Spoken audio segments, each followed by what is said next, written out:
Anong gusto mo handa sa Pasko? Gusto ko ng creme brulee. Baka-arte. Bakit? Let's plan lang yun. Creme brulee, cordon bleu, pasta na pesto, tapos cochinillo. Ano yan, catering? Tapos maaalala ko, hindi pala kasya ang aking sweldo.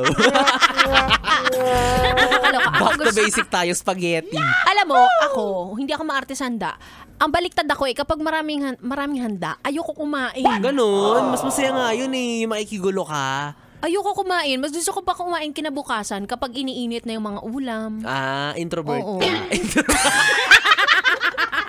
Ayaw mong sumabay sa salo-salo. Hindi, weirdo.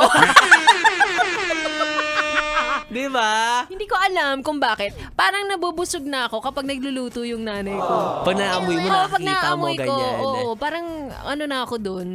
Okay na ako Okay ka dun. na. Basta, may Graham. Yun talaga yung star ng Pasko mo. Oo, yan ang star ng Graham. Pasko ko, Graham. Ako, ano bang star ng Pasko ko? Siguro, wala eh. Wala, no? Lahat Nasa ibang kinakain mo. bansa.